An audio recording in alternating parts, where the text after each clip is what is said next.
Assalamualaikum warahmatullahi wabarakatuh. Halo teman-teman. Selamat datang kembali di channel ini. Pernahkah kalian bertanya-tanya, apakah gunung bisa memberikan pertanda sebelum sebuah bencana besar datang? Dalam pandangan kita sebagai seorang muslim, alam semesta ini diciptakan oleh Allah Subhanahu wa Ta'ala dengan segala rahasia dan keajaibannya. Gunung-gunung yang kokoh berdiri bukan hanya sebagai pasak bumi, tetapi juga menyimpan pesan dan peringatan bagi kita semua. Di video kali ini, kita akan mengupas tuntas tentang gunung yang memberi peringatan sebelum bencana datang. Kita akan melihat bagaimana gunung-gunung ini bisa menjadi saksi bisu dan penyampai pesan dari Sang Pencipta. Mari kita selami lebih dalam. Matahari baru saja terbit di lereng sebuah gunung di Yogyakarta. Udara pagi masih dingin, kabut tipis menutupi jalanan tanah yang membelah desa. Di kejauhan, puncak gunung berdiri gagah dengan warna biru kehijauan, diselimuti awan tipis yang berputar pelan. Suasana desa begitu tenang. Burung-burung kecil beterbangan, suara ayam jantan masih terdengar bersahut-sahutan. Di sebuah rumah sederhana dari kayu dan bambu, seorang pemuda bernama Jaka Seta baru saja selesai sholat subuh. Ia duduk di beranda rumah, memandangi gunung dengan wajah penuh pikir. Sejak kecil ia terbiasa melihat pemandangan itu, tetapi entah kenapa, pagi ini terasa berbeda. Ada sesuatu yang membuat dadanya sesak. Ia menghela napas panjang, lalu berdiri. Dengan cepat ia mengambil sabit dan keranjang dari bambu. Hari ini ia harus mencari rumput untuk sapi-sapi milik keluarganya. Ayah dan ibunya sudah lama meninggal, jadi ia tinggal sendirian. Jaka Seta dikenal sebagai pemuda pendiam, namun hatinya lembut dan peka. Banyak warga bilang ia bisa merasakan sesuatu sebelum orang lain mengetahuinya. Bismillah, gumamnya pelan, lalu melangkah menuju hutan kecil di pinggir desa. Saat melewati jalan setapak, ia melihat embun menetes dari daun-daun ilalang. Tanah yang biasanya kering, pagi itu terasa lebih lembab dari biasanya. Langit pun tidak secerah biasanya. Warna merah muda di ufuk timur terlihat agak suram, seperti ditutupi asap tipis. Jaka mengernyit. Kenapa langit seperti ini? Biasanya pagi cerah sekali. Ia melanjutkan langkahnya. Suasana hutan pagi itu sepi. Terlalu sepi. Burung-burung yang biasanya ramai berkicau, entah kemana. Hanya terdengar bunyi dedaunan yang bergesekan tertiup angin. Anginnya juga aneh, terasa panas padahal masih pagi. Sesampainya di sebuah lapangan rumput, Jaka mulai memotong ilalang. Namun setiap kali ia mengayunkan sabit, ia merasa ada yang mengawasinya dari kejauhan. Bulu kuduknya berdiri. Tiba-tiba terdengar suara bergemuruh pelan. Gerum, gerum. Jaka berhenti. Ia memandang ke arah gunung. Sepertinya suara itu datang dari puncak. Namun suara itu hanya sebentar, lalu hilang. Ah, mungkin hanya suara batu jatuh, pikirnya mencoba menenangkan diri. Namun suasana hatinya tetap gelisah. Setelah mengisi setengah keranjang, ia memutuskan pulang lebih cepat. Sore harinya, Jaka duduk di warung kopi milik Mbah Wiryo. Beberapa laki desa sedang berkumpul, membicarakan musim panen yang sebentar lagi tiba. Padi kita bagus tahun ini. 2 minggu lagi panen, bisa buat beli sapi baru, kata seorang bapak sambil tertawa. Jaka hanya diam, matanya sesekali melirik ke arah gunung. Ia ingin sekali berbicara, tapi takut dianggap aneh. Namun rasa was-was itu terlalu kuat. Aku mendengar suara dari gunung tadi pagi. Akhirnya Jaka bersuara. Orang-orang menoleh padanya. Suara apa? Tanya Mbah Wiryo. seperti gemuruh, tapi hanya sebentar. Dan pagi ini hutan sangat sepi. Aku merasa ada sesuatu yang tidak beres. Beberapa orang saling pandang, lalu tertawa kecil. Ah, Jaka, kamu terlalu banyak membaca cerita rakyat. Gunung itu baik-baik saja. Lihat, asap pun tidak keluar.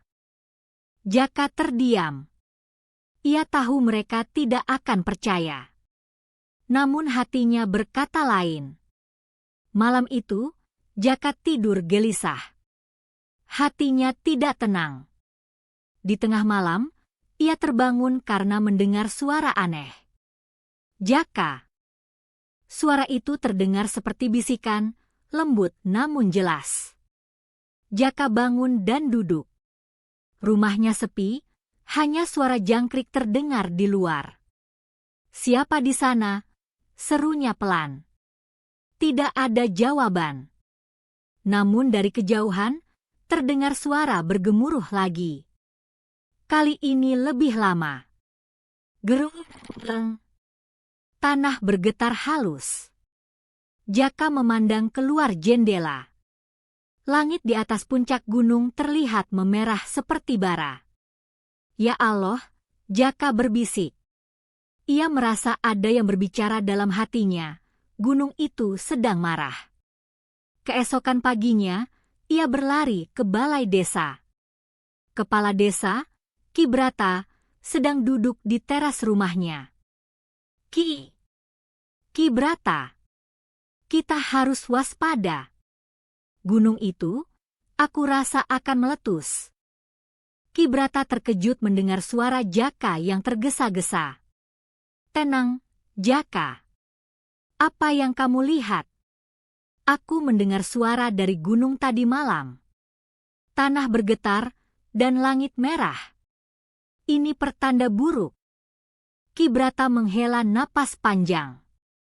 Jaka, aku mengerti kamu cemas. Tapi belum ada tanda dari pemerintah, belum ada peringatan dari para ahli. Jangan membuat warga panik dulu. Tapi Ki, kita tidak bisa menunggu. Gunung memberi peringatan. Kita harus bersiap.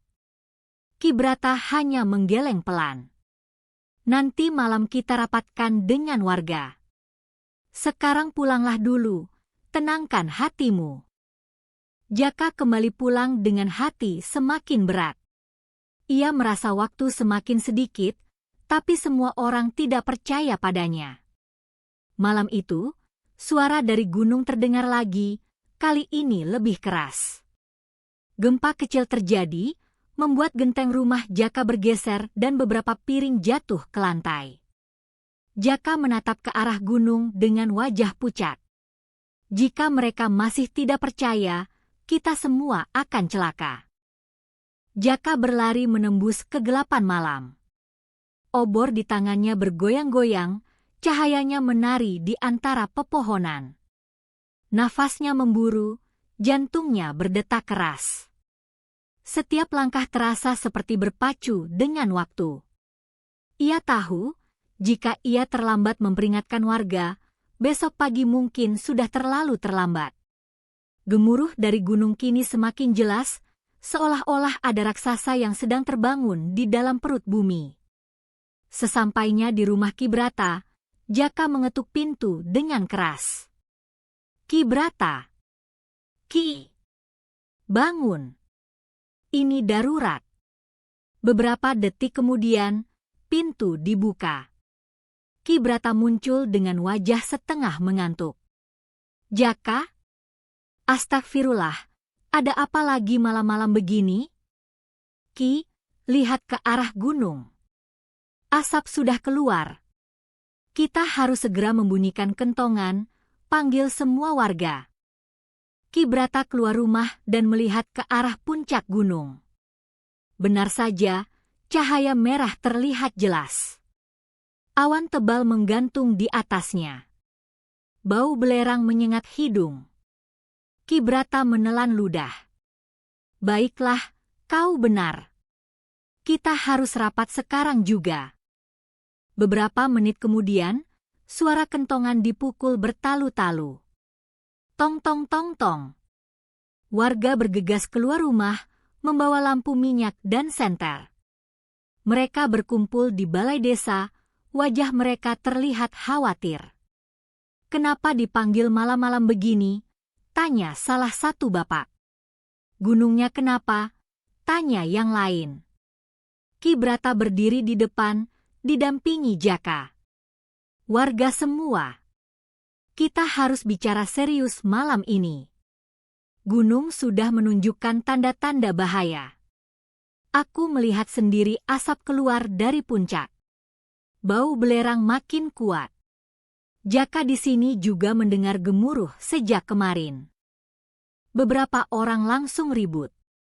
"Ah, mungkin cuma asap biasa. Gunung ini sudah ratusan tahun tidak meletus. Tidak mungkin sekarang. Kita masih panen padi, jangan sampai mengungsi dulu. Bisa rugi kita." Jaka maju selangkah, suaranya lantang. "Kalian semua dengar aku baik-baik. Ini bukan asap biasa. Aku mendengar suara dari gunung, seolah ia berbicara. Gempa kecil sudah terjadi, genteng rumahku hampir jatuh. Kita harus mengungsi sebelum terlambat." Suasana jadi hening sejenak. Namun tak lama, terdengar suara tawa sinis dari Pak Dharma, seorang petani tua yang keras kepala. "Jaka, kau selalu saja membuat orang takut. Tidak ada yang bisa berbicara dengan gunung. Kalaupun benar meletus, pemerintah pasti kirim peringatan. Jangan bikin panik." Warga mulai berbisik-bisik, ada yang percaya, ada yang ragu. Ki Brata mengangkat tangan. "Cukup. Kita tidak bisa hanya diam menunggu. Besok pagi kita akan mulai mempersiapkan tempat pengungsian di lapangan desa. Siapa yang ingin mengungsi, silakan. Siapa yang ingin bertahan, itu resiko masing-masing. Tapi aku sarankan semua waspada." Beberapa orang mengangguk setuju. Namun sebagian tetap menolak. Setelah rapat bubar, Jaka duduk di tangga balai desa, wajahnya muram. "Mereka tidak percaya, Ki, mereka pikir aku hanya menakut-nakuti." Ki Brata menepuk bahu Jaka. "Setidaknya sebagian warga akan bersiap. Kau sudah melakukan bagianmu, Nak. Sekarang kita hanya bisa berdoa." Namun malam itu, suara gemuruh terdengar lagi, lebih keras. Tanah berguncang hingga lampu minyak bergoyang. Teriakan terdengar dari beberapa rumah. "Gempa! Gempa!" Warga berhamburan keluar rumah. Anak-anak menangis, ayam berkokok panik. Anjing-anjing menggonggong keras. Jaka berdiri di tengah jalan, melihat puncak gunung yang kini memuntahkan asap lebih tebal. Cahaya merah menyala-nyala seperti api raksasa. "Lihat! Lihat itu! Masih mau bilang ini biasa?" serunya lantang. Warga yang tadi meremehkan kini mulai ketakutan. "Ki Brata, kita harus mengungsi sekarang," teriak seorang ibu. Ya, kumpulkan semua orang. Bawa yang penting saja." Ki Brata memerintahkan. Suasana desa mendadak kacau. Orang-orang berlarian, membawa karung berisi pakaian, beras, dan barang berharga. Sapi-sapi diikat dan digiring keluar. Anak-anak digendong, beberapa nenek dibantu berjalan. Jaka membantu siapa saja yang ia temui. Ia meraih tangan seorang anak kecil yang terjatuh, mengangkatnya dan mengantar ke ibunya. Namun di tengah kekacauan itu, Pak Dharma tetap menolak pergi. "Aku tidak akan meninggalkan rumah. Semua sawahku ada di sini." Jaka mendekat dengan wajah serius. "Pak, kalau kau tetap di sini, kau bisa mati. Nyawamu lebih penting dari sawah. Terserah. Aku tidak takut. Jaka hanya bisa menghela napas. Ia tahu tidak semua bisa ia selamatkan. Malam semakin larut. Rombongan pengungsi bergerak menuju lapangan yang letaknya agak jauh dari lereng gunung. Cahaya merah dari puncak membuat jalanan terang seperti senja. Sesekali terdengar suara gemuruh besar yang membuat tanah bergetar. Saat rombongan hampir sampai di lapangan, tiba-tiba terdengar letusan keras. Boong! Tanah berguncang lebih kuat, beberapa orang terjatuh. Anak-anak menjerit. Dari puncak gunung, terlihat lidah api menjilat langit. Batu-batu besar meluncur ke bawah, menimbulkan suara dentuman. Jaka menoleh ke belakang. Desa mereka terlihat kecil di kejauhan, tapi ia melihat percikan api mulai jatuh di beberapa titik. Ya Allah, meletus. Mereka akhirnya sampai di lapangan. Warga berkumpul, saling berpelukan. Ada yang menangis, ada yang berdoa keras-keras. Ki Brata berdiri di tengah, memimpin doa. Ya Allah, lindungi kami semua. Selamatkan desa kami. Ampuni dosa-dosa kami. Jaka berdiri sedikit jauh, matanya tetap tertuju pada gunung. Dalam hatinya, ia mendengar suara itu lagi. Jaka, ini baru permulaan. Jaka menggenggam tangannya kuat-kuat. Kalau ini baru permulaan, berarti bencana yang lebih besar akan datang. Suara letusan terdengar lagi, kali ini lebih dahsyat dari sebelumnya. Tanah di bawah kaki mereka berguncang seperti karpet yang diguncang raksasa. Warga menjerit ketakutan. Bayi-bayi menangis, ayam-ayam berkokok tak henti-henti, sapi-sapi menguak gelisah. Jaka berusaha menenangkan semua orang. Tenang. Jangan berpencar. Tetap di lapangan. Namun seketika langit yang sebelumnya hanya merah membara berubah menjadi kelam. Hujan abu mulai turun, menutupi rambut, pakaian, dan tanah. Udara jadi panas dan pengap. Setiap tarikan napas membuat dada sesak. Ki Brata berdiri di depan, menatap gunung yang kini tampak seperti neraka yang terbuka. Allahu Akbar, bisiknya lirih. Hujan api. Tiba-tiba suara bergemuruh terdengar lebih dekat. Jaka menoleh ke arah gunung dan melihat kilatan merah meluncur cepat di lereng. Batu pijar, lahar pijar, menggelinding ke bawah. Semua mundur ke arah sungai. Jangan dekat lereng, teriak Jaka.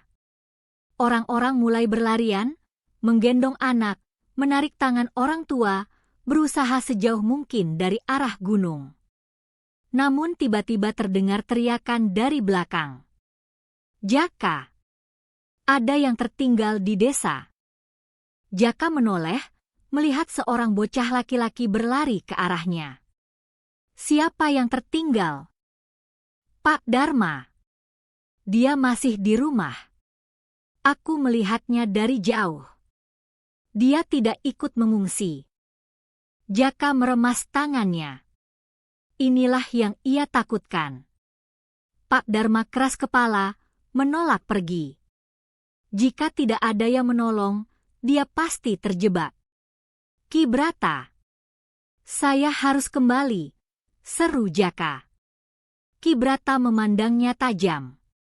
Jaka, itu berbahaya. Batu pijar sudah sampai kaki gunung. Kau bisa mati. Jika saya tidak kembali, Pak Dharma akan mati sendirian. Saya tidak bisa membiarkannya. Ki Brata menutup mata sejenak, lalu mengangguk. Pergilah. Tapi hati-hati, nak. Kembali ke desa. Jaka mengambil obor dan berlari kembali ke arah desa. Hujan abu membuat langkahnya berat, tetapi ia terus berlari. Sesekali ia menutup hidung dengan kain agar tidak terlalu banyak menghirup abu. Sesampainya di desa, suasana sudah seperti kota hantu. Semua rumah tertutup abu putih. Pohon-pohon kering seperti dilapisi tepung.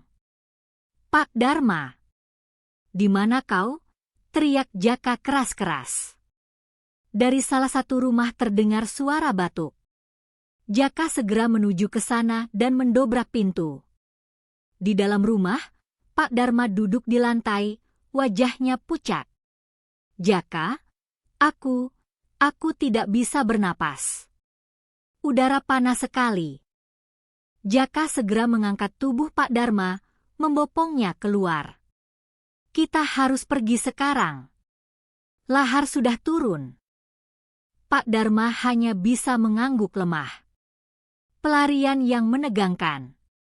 Mereka berlari meninggalkan desa. Di belakang mereka, suara dentuman terdengar, diikuti suara gemuruh seperti air bah.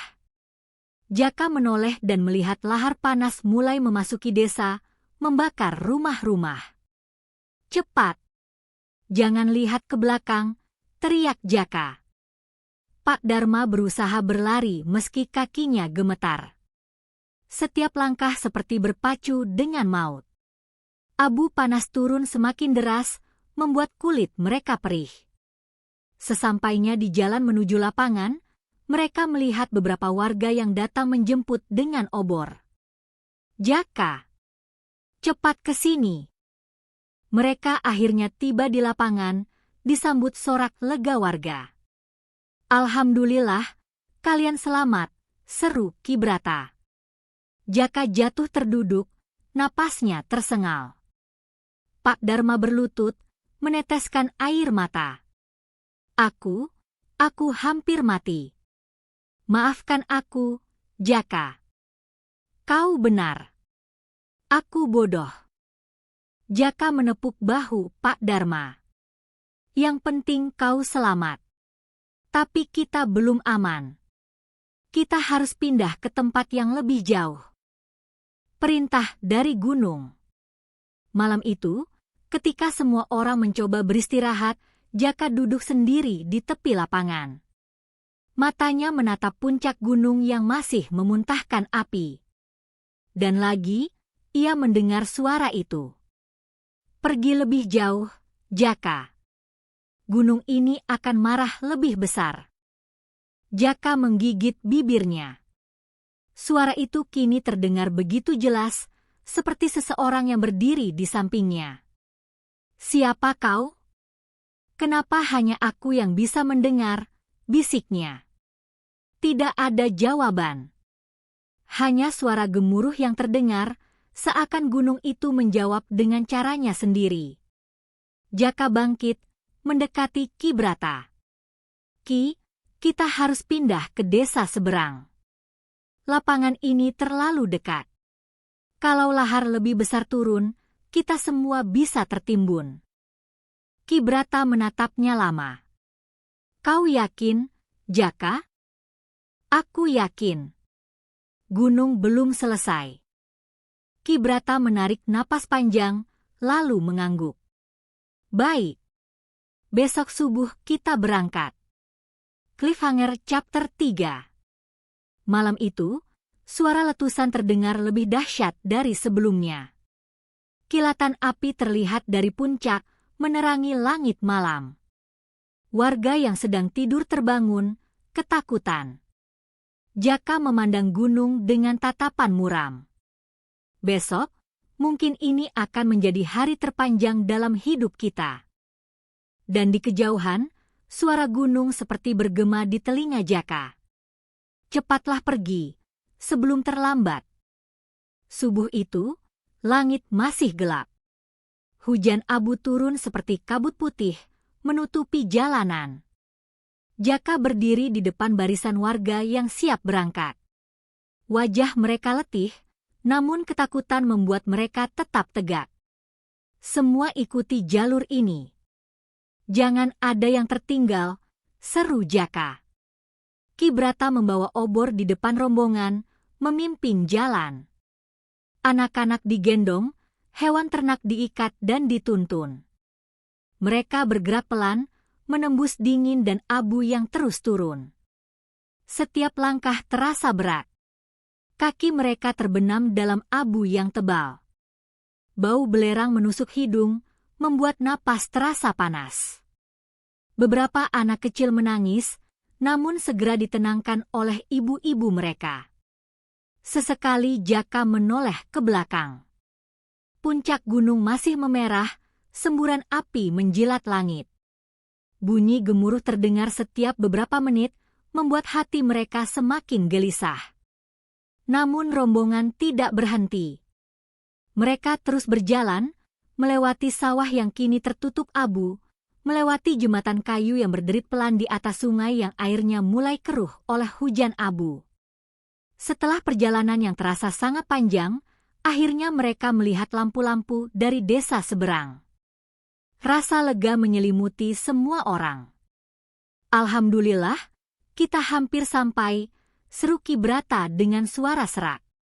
Warga desa seberang yang mendengar kedatangan mereka segera keluar rumah. Mereka menyambut dengan ramah, memberikan air minum dan tempat untuk beristirahat. Anak-anak segera dibaringkan di balai desa. Ibu-ibu menyiapkan tikar dan selimut. Semua orang bernafas lega, meski kelelahan masih terasa. Jaka berdiri agak jauh, menatap puncak gunung dari kejauhan. Cahaya merahnya masih menyala, membuat langit malam tampak seperti terbakar. Dalam hati Jaka tahu, meskipun mereka sudah selamat sampai di sini, semua ini belum berakhir.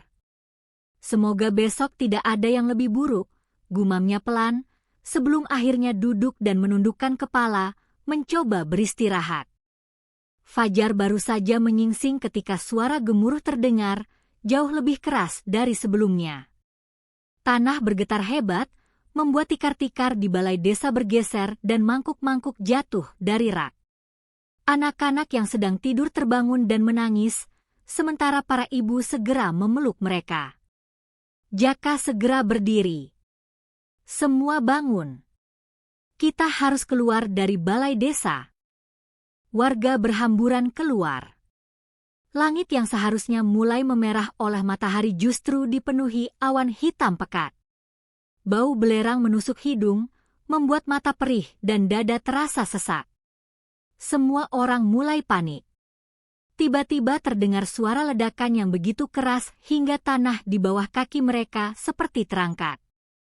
Dari arah gunung, terlihat kepulan awan panas menjulang tinggi, mengubah pagi menjadi gelap.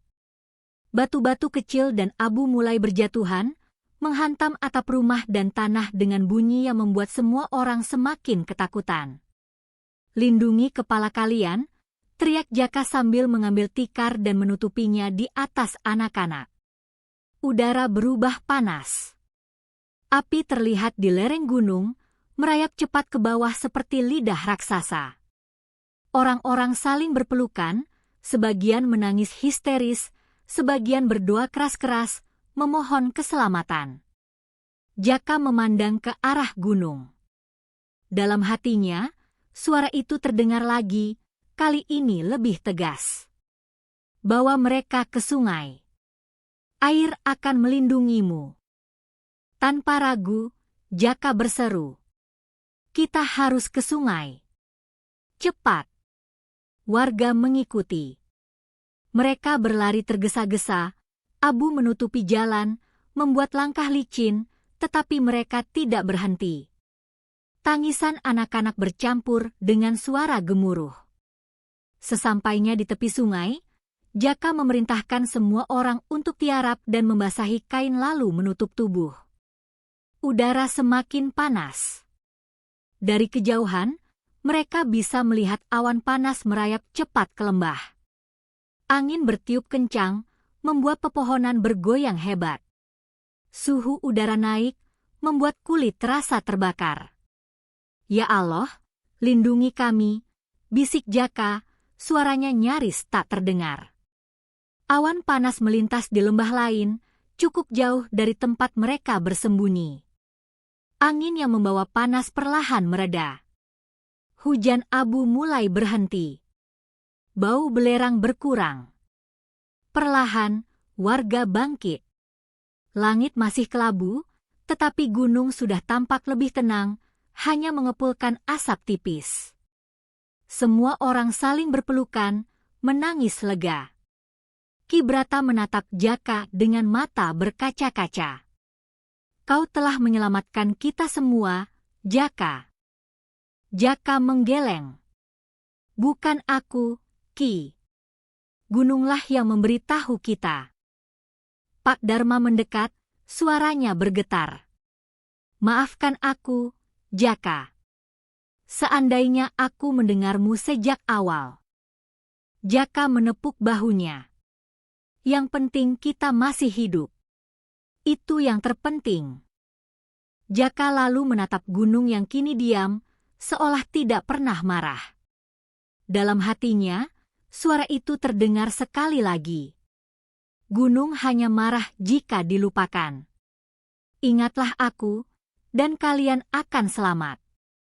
Jaka sujud syukur di tepi sungai. Air mata mengalir di pipinya. Ia sadar, ini bukan hanya tentang gunung.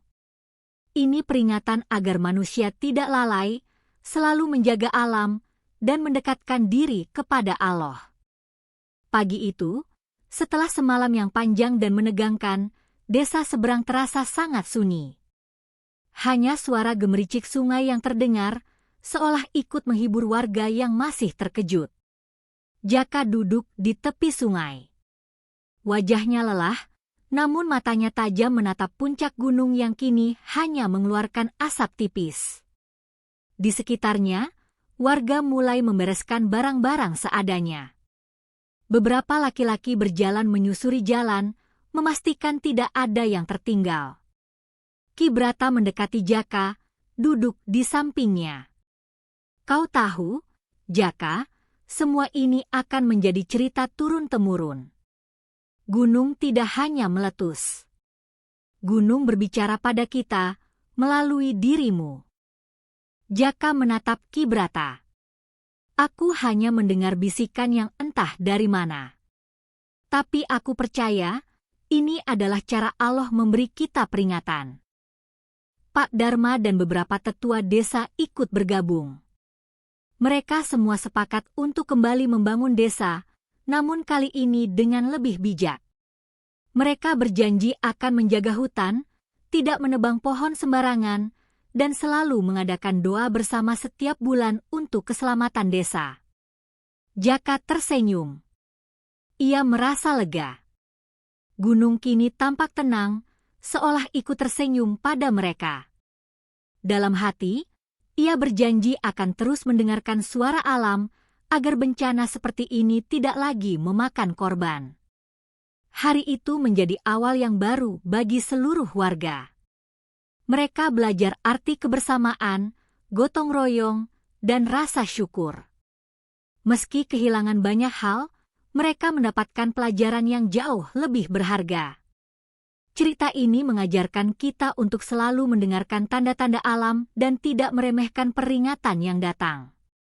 Gunung yang berbicara adalah simbol dari alam yang selalu memberi sinyal sebelum bencana terjadi.